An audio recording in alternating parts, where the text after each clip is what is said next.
Thank you. They call me Joe Greer. My actual name is Pedro Jose Greer. I grew up here in Miami I was actually born here in the mid-50s and then went back to Cuba, came here. And so there wasn't a whole lot of people that could pronounce Pedro Jose. So I thought Joe was easy. Anybody can do that one. Except, of course, my own Cuban family, which kept calling me Hoey. I'm here today to talk to you about health equity. And how do we improve health equity in this country by changing medical education in this country? I'm going to give you a lot of numbers and a lot of slides, but I'm deeply passionate about this.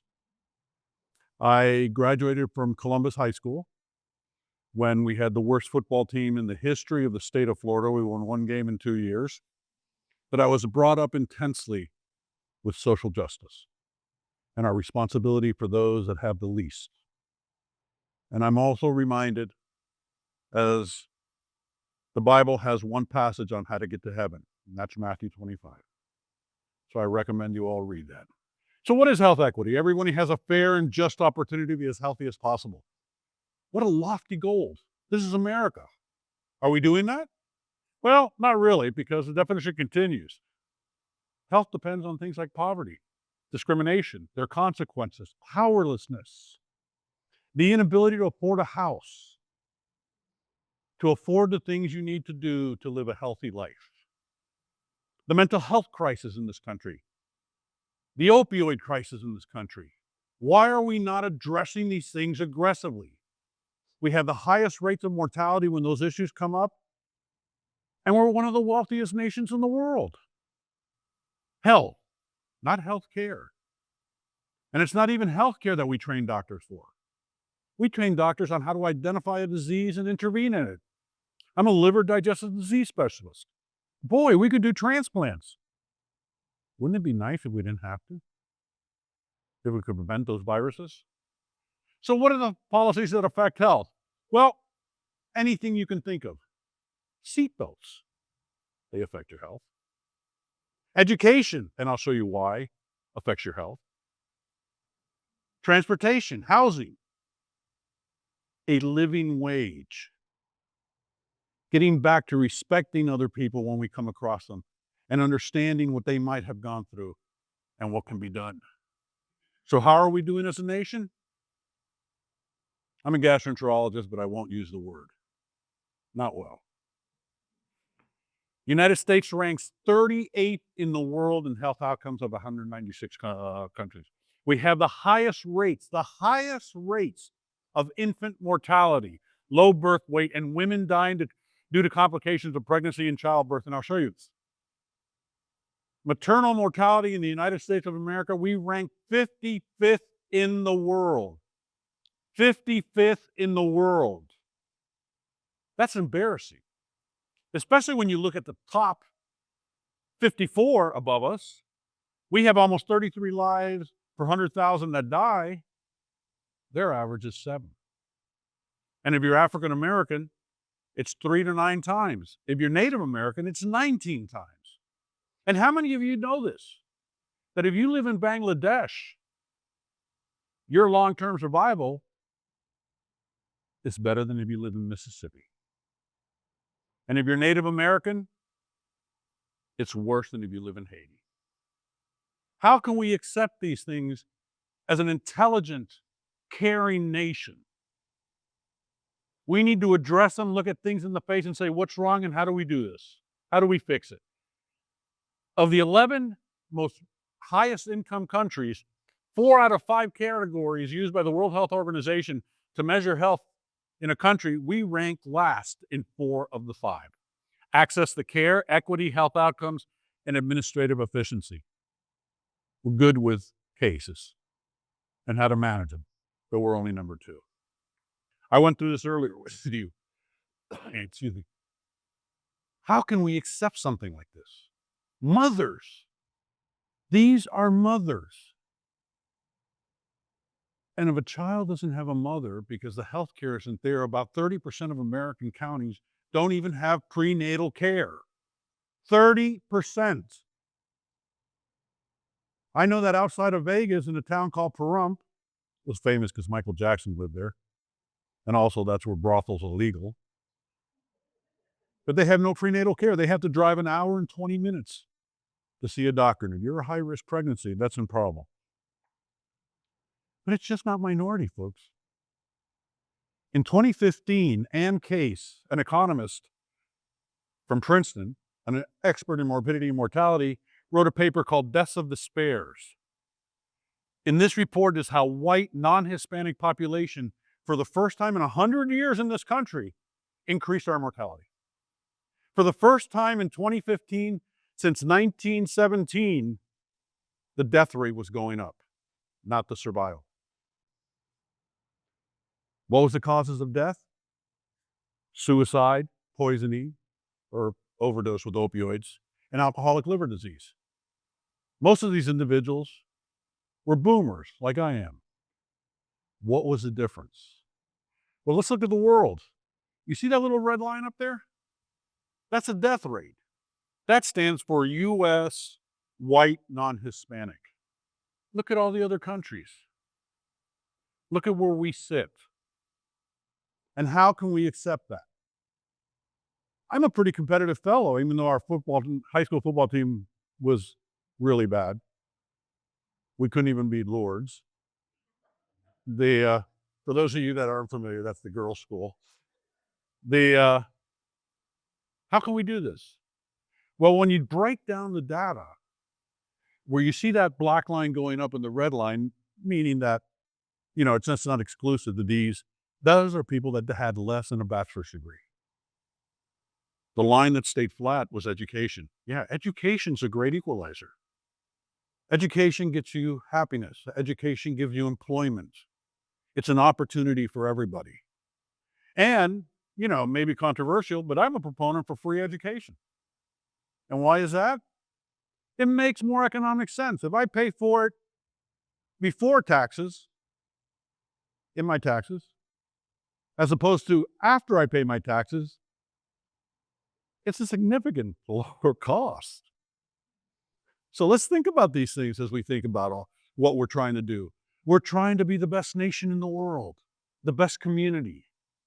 And it actually all comes down to the things that we were taught when we were going to our religious schools and we were growing up. It really is that simple. So what do we need to change in medical education? A lot. We got to change culture. We have to change admissions. We have to change curricula. Why is that? Well, if I'm going to teach diabetes and you're homeless, or you have another patient that's the CEO of a major corporation, the pathogenesis of the disease doesn't change, but the therapeutic interventions sure do. And guess what? For those people that are hourly workers, that have no benefits, to come to a doctor means they make a decision to make 20% less that week. So who do you sacrifice? Which child? And why? And why do we force these things on our nation or in the world? Culturally, I'm going to be very frank. As a dean that is now starting our second school, academic medicine is a highly toxic environment. We love our titles. God, we love our income. Actually, my children love it more. But the reality is, we took an oath. We have a purpose, and we should be following that. And we need to change that environment from the very top on down. There's an old joke that says, you know why academic hospital walls are so clean? Because everybody has to walk with their backs to. What can we do as educators? Change the curriculum to match the needs of our country. Change the face of medical education to students. And why do I say that? Because I'm going to put it very bluntly, and I'll show you. We are racist, we are sexist, we are xenophobic, we're elitist. Oh yeah, and we lack virtues like humility, and empathy drops off after the third year of med school, which we have documented that only 1 in 5 patient visits do they feel empathy from their physician. As we start our new medical school at the Roseman University College of Medicine, we have 3 programs that we have gone into the community 3 years before our first student. Why? Because why would poor people trust the medical community? We haven't taken care of them. Surely didn't do it during COVID. So we're out there with Genesis, which is an interdisciplinary household-centered care model that we developed here in Miami with FIU. Why? Because if you're working stiff, guess what? Why don't we make it convenient for you? When you get off work, we'll do the house call. We have Aspire, a pathway program. We target first-generation kids and their parents. And then we have Empowered, which goes so the students understand social accountability, that you're going to be a physician, you have accountability to the society. The society trained you. And what is this thing about my profession? I don't take unfunded or Medicaid patients? Well, guess what, folks? When I trained at Jackson Memorial Hospital, if it wasn't for the unfunded and the Medicaid patients, I never would have learned to be a doctor. So all of a sudden, they taught me how to be a physician, how to make this great living I have, and then we ignore them. Empowered is a program for opioid and stimulant use disorder pregnant women and recent mothers. An incredibly complex problem, but one that we need to look at, analyze, and address. Change pre-med requirements, everything I told you. 8% of American medical students are African Americans, 3% are male. 3.8% of medical school faculty are Black. 1.5% of medical school faculty are African American males. Only 4.6% of clinical chairs. Are we racist? I don't know. Look at the numbers. I'm not making this up. This comes out of the AAMC, the American Association of Medical Colleges. Are they less qualified, better qualified? Maybe we're not preparing them well.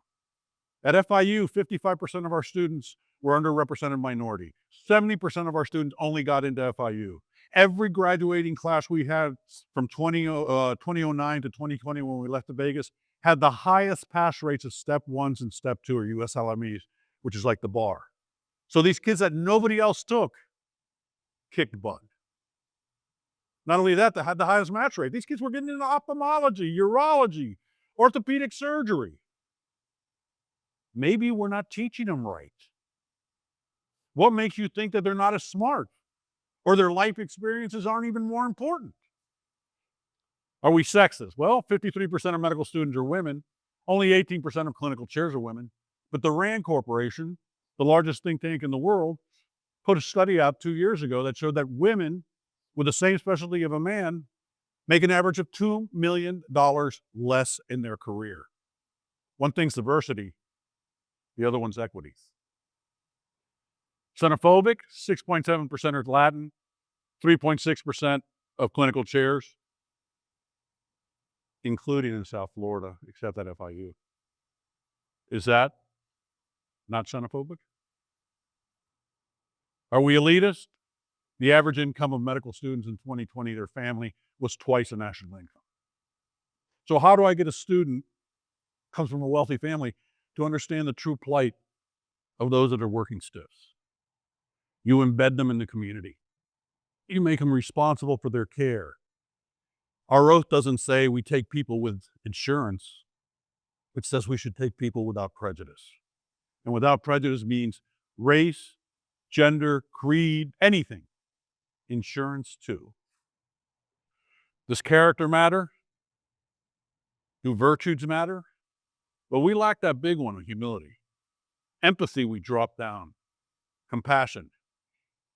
In 1906, Sir William Osler made this statement at the University of Minnesota. When the stress of competition is so keen and the desire to make the most of oneself universal, it may seem a little old-fashioned to preach the necessity of humility, but I insist that a due humility should take the place of honor on your list of virtues. What do? Well, we can do it as individuals, educators, industry, and I'm running out of time, so I'm going to go a lot faster. Either that or I'm going to say the rest of this in Spanish because I speak so much quicker. We have to be able to say that social and public policies are important. Transportation, education. Those are all policies that affect the lives of human beings. Employment, living wages, affordable housing, affordable transportation. That's what makes a society great.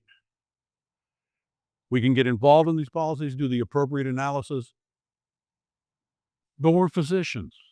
We're supposed to be leaders in part of our society, at least when it comes to people's health.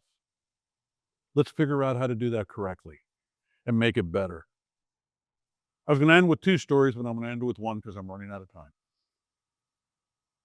One day I walked into the clinic at Camillus, a clinic for the homeless, and I had a sandwich. It was lunchtime. I went through the pediatric area. Obviously, I don't need a sandwich.